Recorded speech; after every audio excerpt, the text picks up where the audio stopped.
శ్రీరామాయ నమః. శ్రీమద్ వాల్మీకి రామాయణం సుందరకాండం ప్రథమ సర్గ 122వ శ్లోకం. తతస్తేషు ప్రయాతేషు దేవసంఘాః సహర్షిభిః భూతాని చ భయం జగ్ముస్తేషాం పతనశంకయా. అప్పుడు ఆ పర్వతాలు నలుమూలలందు సంచరించుచుండగా ఋషులు, దేవతలు, సమస్త ప్రాణులు ఆ పర్వతాలు తమపై పడతాయేమో అనే భయంతో ఎంతో భయాన్ని కలిగి ఉండేవారు. 123వ శ్లోకం.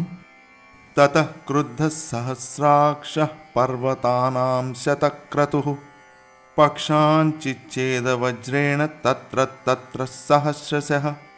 అప్పుడు సహస్రాక్షః అనగా 1000 కన్నులు గల దేవేంద్రుడు కోపించినవాడై అక్కడికక్కడే పర్వతాల యొక్క రెక్కలను వేల కొలది ముక్కలుగా తన వజ్రాయుధంతో ఛేదించాడు. 124వ శ్లోకం. సమాముపాగతః క్రుద్ధో వజ్రముద్యమ్య దేవరాట్ తతోహం సహసా క్షిప్తః శ్వసనేన మహాత్మనా. దేవేంద్రుడు తీవ్రమైన కోపంతో వజ్రాయుధాన్ని పూని నా మీదకు రాగా మహాత్ముడైన వాయుదేవుడు ఎంతో వేగముగా నన్ను దూరంగా తీసుకెళ్లిపోయాడు. 125వ శ్లోకం.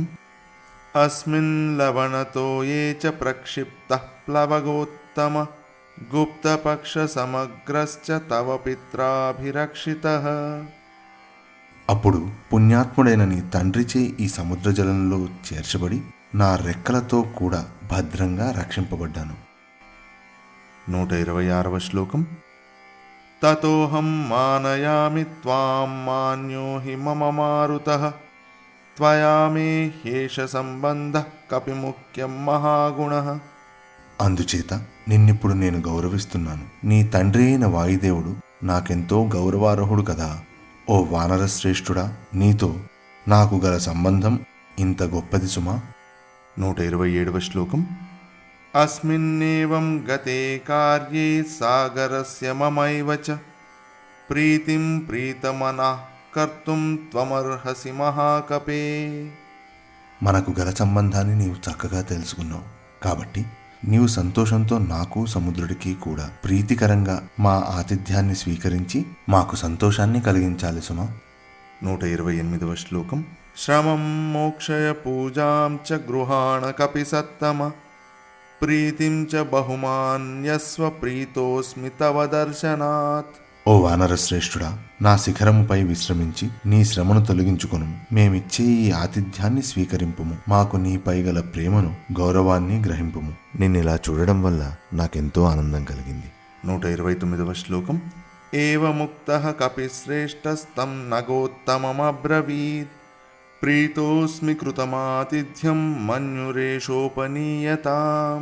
ఈ విధంగా మైనాకుడు ఎంతో ప్రేమతో పలికిన మాటలు విని హనుమంతుడు ఆయనతో ఇలా పలికాడు. ఓ పూజ్యుడా, ప్రేమ గౌరవాలతో నీవు పలికిన వచనములు అనగా మాటలకు నేను ఎంతగానో సంతోషించాను. నీ ఆతిథ్యాన్ని నేను స్వీకరించినట్లే తలుచుకో. నీ కోరికను తీర్చలేదని కోపం తెచ్చుకోకు. 130వ శ్లోకం. త్వరతే కార్యకాలో మే అహశ్చాప్యతివర్తతే ప్రతిజ్ఞా చ మయా దత్తా నస్థాతవ్యమిహాంతరే. నేను పూనుకున్న ఈ మహత్కార్యానికి వేళ మీరిపోతుంది, పొద్దుపోతుంది. కార్యం పూర్తయ్యే వరకు విశ్రమించనని నేను ప్రతిజ్ఞను పూనాను కాబట్టి మధ్యలో నేను నిలువరాదు. 131వ శ్లోకం. ఇత్యుక్త్వా పాణినా శైలమాలభ్య హరిపుంగవః జగామాకాశమావిశ్య వీర్యవాన్ ప్రహసన్నివ. హనుమంతుడు ఇలా పలికి తన చేతితో ప్రేమగా మైనాకుని శరీరాన్ని అనగా శిఖరాన్ని నిమిరి తన పరాక్రమాన్ని చూపిస్తూ మళ్ళీ ఆకాశమండలంలోకి ఎగిసి చిరునవ్వును చిందిస్తున్న ముఖంతో ముందుకు సాగిపోయాడు. 132వ శ్లోకం. సపర్వత సముద్రాభ్యాం బహుమానాదవేక్షితః పూజితశ్చోపపన్నాభిరాశీర్భిరనిలాత్మజః. హనుమంతుడు మైనాక పర్వతము సముద్రములచే గౌరవపూర్వకంగా సత్కరింపబడి ఒక సత్కారంలో ఉపయోగించే ఆశీర్వచనములతో ఆశీర్వదించబడిన వాడై ముందుకు సాగిపోయాను.